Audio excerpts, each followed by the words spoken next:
ఇబ్బందులు కూడుతాయి, కోర్టు సమస్యలు పరిష్కారం అవుతాయి. ఇక ఆరోగ్య విషయంలో శ్రద్ధ అవసరము. యోగా ప్రాణాయామం వంటివి వీళ్ళ మనసుకు ఊరటమిస్తుంది. స్త్రీలకు మంచి సమయము ఐశ్వర్యం వృద్ధి చెందుతుంది. అకాల భోజనమని బాధిస్తుంది. ఈ రాశి వారికి అదృష్ట సంఖ్య 9. బుధ శుక్ర శనివారాలు యోగ ఫలము, దక్షిణామూర్తి స్తోత్రం పారాయణం, కాణిపాకంలో శ్రీ స్వామివారికి అభిషేకం చేయించడం మీరు మంచి ఫలితాలు పొందగలుగుతారు. ధనుసు రాశి మూలా నక్షత్రం 1, 2, 3, 4 పాదాలు, పూర్వాషాఢ 1, 2, 3, 4 పాదాలు, ఉత్తరాషాఢ 1వ పాదం ధనుసు రాశి కిందకి వస్తుంది. ఈ రాశి వారికి కొంత మిశ్రమ ఫలితాలు ఉంటాయని చెప్పవచ్చు. ఉద్యోగ వ్యాపారాలు ఆటంకం లేకుండా సాఫీగా సాగిపోయి సోదరం సహకరిస్తారు. ఆర్థిక పరిస్థితులు మెరుగుపడతాయి. ముక్కుసూటి వ్యవహారం అన్ని సందర్భాలు వీళ్ళకి మంచిది కాదు. పరివారం ఎక్కువగా ఉంటుంది, అలసట పెరుగుతుంది. సోదర వ్యక్తులకు ఆర్థిక సంబంధం తగాదాలు బాధలు కలిగిస్తుంది. అదేవిధంగా ఈ యొక్క కాబట్టి నమ్మిన వ్యక్తి మోసం చేసే అవకాశం ఉంది. కాబట్టి జాగ్రత్తగా ఉండండి. విద్యార్థులకు అధిక శ్రమతో మంచి ఫలితాలు పొందుతారు. పుత్రస్థానంలో ఉన్న వారికి మనస్పర్ధలు కలిగే సూచనలు ఉన్నాయి. రాజకీయ నాయకులకు అనుకూలమైనటువంటి కాలం, ప్రజల ఆదరణను పొందుతారు.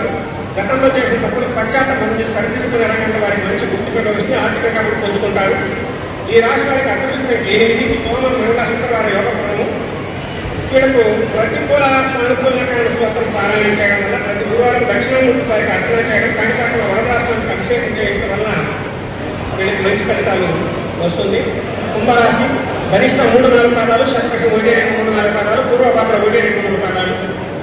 ఈ సంవత్సరం ఈ రాశి వారికి మిశ్రమ ఫలితాలు కనిపిస్తుంది. ఏనాశని ప్రభావం వలన పనుల్లో ఆలస్యం, అనవసర ప్రయాణాలు, అధికమైనటువంటి ఒత్తిడి కలుగుతుంది.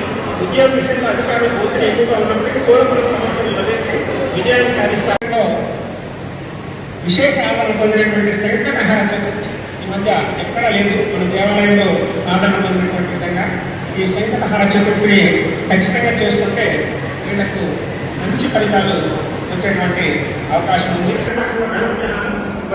చేసుకుంటే వీళ్ళకు మంచి కర్ణాటక ఫలితాలు పునర్వస్తు 4వ పాదం కుటుంబ సభ్యులు కూడా మీరు చేసేటువంటి పనులు సహకరిస్తారు. వారికి అనుకూల సమయం అని చెప్పవచ్చు. ధనాన్ని ఎక్కువ ఖర్చు చేస్తారు. ఈ రాశి వారికి అదృష్ట సంఖ్య 2. ఆది, సోమ, శుక్ర శనివారాలు యోగ ఫలాలు.